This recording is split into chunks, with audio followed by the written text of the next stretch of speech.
Jeff Family, je suis vraiment très contente et ravie de te retrouver sur ma chaîne pour cette nouvelle vidéo.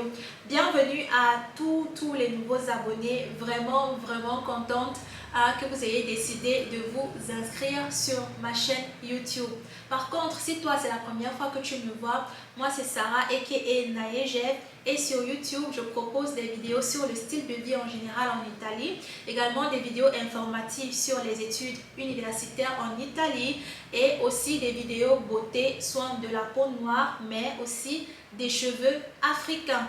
Donc si c'est le genre de contenu qui t'intéresse, je t'invite à t'inscrire sur ma chaîne YouTube si tu ne l'as pas encore fait. Bien évidemment, tu peux aussi me suivre sur mes réseaux sociaux Instagram et Facebook. Tous les liens sont dans la boîte de description et mon Instagram s'affiche quelque part là sur la vidéo. Par contre, aujourd'hui, comme tu as pu voir dans la miniature et dans le titre, on va parler de l'immigration en Italie. Sans plus tarder, nous allons entrer tout de suite dans le vif du sujet. Comme on peut l'observer et on peut être d'accord, l'Italie et l'Espagne sont un peu les pôles, disons ça comme ça, de l'immigration clandestine en Europe, du monde pour entrer dans l'espace de Schengen en fait. Même comme on dit, il ne faut jamais dire jamais, mais personnellement, je pense que je ne serai jamais favorable à l'immigration clandestine. Bien que cela, à la fin de la journée, réussisse pour certains, c'est-à-dire pour beaucoup même, ça réussit. Et aussi, comme on dit, c'est la fin qui justifie les moyens. Mais je ne pourrai jamais être favorable à l'immigration clandestine. Pour la simple et bonne raison qu'elle présente un peu trop de risques, donc le plus ultime qui est la perte de la vie. Si on voyage pour aller chercher des moyens de vie meilleurs, en fait je ne pense pas que ça devrait être au péril de sa vie en fait. Surtout si on a le choix de rester là où on se trouve et essayer de se battre pour soit voyager de façon régulière, c'est-à-dire dans les normes de la chose, ou soit essayer vraiment de se battre à se construire plus ou moins un niveau de vie acceptable, d'accord? Je ne pense pas que mettre sa vie en péril pour améliorer ses conditions de vie soit un bon choix en fait, en soi, d'accord? Donc du coup moi je ne pourrais encourager l'immigration clandestine. Mais alors, en ce qui concerne l'immigration en général, personnellement déjà même, je trouve que voyager en soi c'est une chose importante, c'est quelque chose qui grandit beaucoup, c'est quelque chose qui ouvre beaucoup les horizons parce que quand tu es dans un seul endroit, tu es habitué à une seule façon de faire, un seul mode de vie en fait. Même comme maintenant, même en étant au village, il suffit d'avoir une connexion internet pour être plus ou moins connecté au reste du monde en fait, qu'il soit près ou éloigné de nous. Mais qu'à cela me tienne, c'est différent quand tu es ailleurs que là où tu te trouves en fait. Ça ouvre vraiment tes horizons. Ça ouvre aussi beaucoup de portes et beaucoup de possibilités en fait, que ce soit dans la vie professionnelle ou personnelle, d'accord? Donc l'immigration clandestine, je dirais non.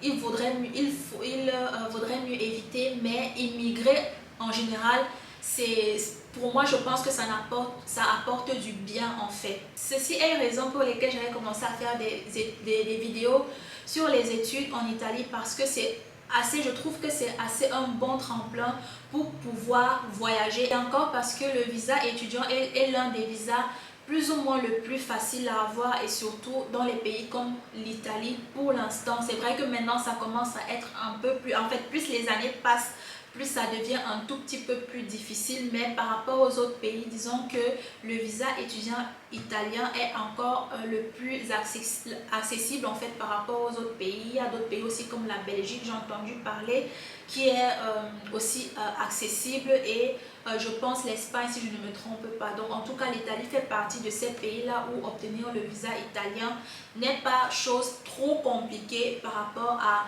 d'autres pays. Et je crois même aussi au Canada. Pourquoi dépenser? Parce que de toutes les façons, même quand vous décidez de voyager clandestinement, vous devez dépenser en fait des sommes énormes. Il suffit juste d'aller regarder les témoignages en fait de tous ceux qui voyagent clandestinement, qui ont décidé d'emprunter la route, comme on dit en général.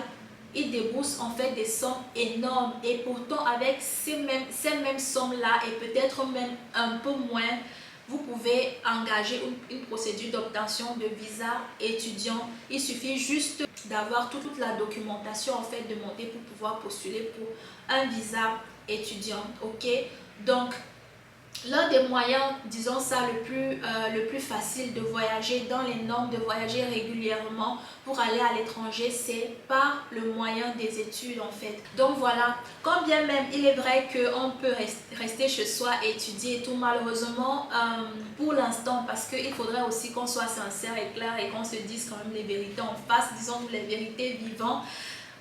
Les possibilités que tu as après tes études en fait dans nos différents pays d'origine et qui est l'Afrique ne seront pas les mêmes que ceux que tu peux avoir en ayant continué tes études en fait dans un pays comment je vais dire étranger en fait, dans un pays de l'Europe ou alors un pays aux Amériques, surtout l'Amérique du Nord, d'accord.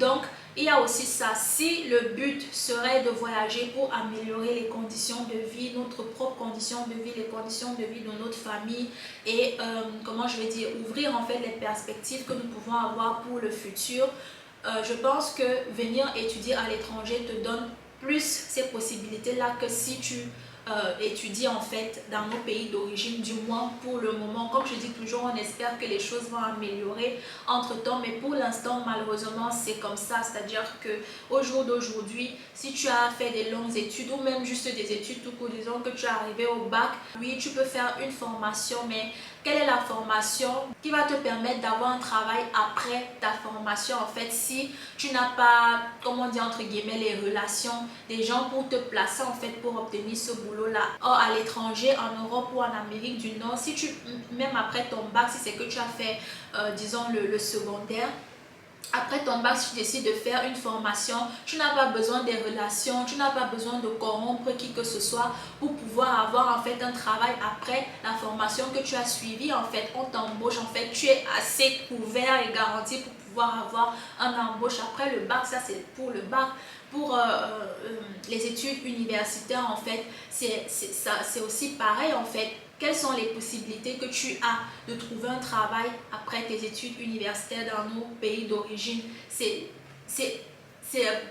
peur de dire un peu réduit à zéro, sinon très amoindri, contrairement à l'étranger, d'accord. C'est plus dans cette perspective là. C'est vrai que ce n'est pas évident, surtout parce que comme j'ai dit, je vais vraiment faire le maximum d'être sincère et de dire, enfin de donner mon avis d'après mon expérience, d'après ce que je vois. C'est vrai que quand tu as le bac et que tu fais une formation, disons que tu as un peu plus de possibilités, du moins à l'étranger, de trouver du travail, en fait, un embauche. Or, quand tu fais des études universitaires, c'est un tout petit peu compliqué. Pourquoi? Parce que la formation a beaucoup plus un côté pratique. Or, pour l'instant, à part les études de médecine et d'ingénierie, d'après ce que je sache, c'est un peu plus de théorie. Et par contre, quand tu sors de l'université et tu te lances directement dans le marché du travail, tu vas remarquer qu'on va te demander l'expérience. En fait, la plupart des demandes des annonces de postes vacants et tout demandent tel nombre d'expériences, tel nombre d'expériences. C'est vrai que maintenant aussi, à part l'expérience, on demande aussi beaucoup de soft skills en fait. Je saurais vraiment pas comment te traduire ça. Les soft skills, je vais essayer de chercher sur Google Traduction et je vais te mettre ça là quelque part sur la vidéo, d'accord. Donc ce n'est pas facile de trouver, mais la possibilité en fait de trouver le travail après tes études académiques est plus large que si c'est que tu es dans nos pays d'origine. Tu vas trouver certes du travail, mais je ne pense pas que ce sera équivalent au temps que tu as mis dans tes études et au sacrifice que tu as fait pour pouvoir avoir tes diplômes. Je ne pense vraiment pas. Et encore que quand tu étudies à l'étranger, par exemple ici en Italie, c'est vrai qu'après tes études, surtout pour quelqu'un qui est noir comme moi, ce n'est pas évident de trouver un travail équivalent aux études que tu as faites. Mais par contre, tu as la possibilité du coup d'aller dans un autre pays, toujours dans l'espace européen avec tes diplômes en fait. De postuler ou alors de t'inscrire à une école de formation qui va dans ce que tu as fait pour pouvoir avoir de l'expérience en fait, ou alors de faire des stages et tout ce qui va avec. Donc en soi, en fait, le fait de poursuivre tes études, du moins hors de nos pays d'origine, ça t'ouvre un peu plus d'horizons par rapport aux ambitions que tu peux avoir que si tu restes en fait dans ton pays d'origine. Donc dans ce sens-là, moi personnellement, j'encourage l'immigration. Dans ce sens-là, en tout cas l'immigration régulière, je dis bien. Donc, c'est vrai que c'est dommage en fait parce que comment on appelle ça, la fuite des cerveaux, il y a la fuite des cerveaux, mais en même temps après, tu peux retourner dans ton pays d'origine au moins une fois que tu es bien préparé ton futur, tu es bien meublé, tout ça, rien ne t'empêche de retourner dans ton pays, investir, comment je vais dire, mettre les connaissances que tu as acquis au service de ton pays d'origine ou alors au service du continent en général, peu importe le pays où tu décides d'aller, c'est bien possible. Sauf que encore là aussi, ce n'est pas évident. Il faut toujours faire preuve de beaucoup de force en fait psychologique et mentale pour pouvoir comment je vais dire, pour pouvoir implémenter ce dont tu rêves, ce que tu rêves de faire en fait au pays ou sur notre continent en général. Ce n'est pas évident, donc vraiment on espère que les choses vont changer. Aussi quelque part, c'est à nous d'essayer de faire que les choses changent en s'intéressant un peu plus en fait aux moyens, aux mécanismes en fait qui feraient en sorte que les choses changent. Parce que ce que j'ai remarqué, je vais embrayer un peu dans cette petite parenthèse là, c'est que c'est bien beau, on parle beaucoup, c'est ce que j'ai remarqué en tout cas, on parle beaucoup, énormément, mais maintenant dans le concret, dans la pratique, tous ceux dont moi qui voulons que les choses s'améliorent, surtout pour entre guillemets, je vais bon pas même pas entre guillemets parce que c'est vrai pour la diaspora, que ce soit estudiantine, que ce soit travailleuse, qui voulons rentrer, mettre au service de notre pays et ou de notre continent ce qu'on a accumulé comme richesse intellectuelle et ou richesse financière. Ce n'est toujours pas évident, c'est compliqué, sauf dans certains pays où c'est un peu plus, comment je vais dire, où c'est un peu plus où les voies sont un peu plus favorables, en fait, on ne te met pas trop les bâtons dans les roues en général.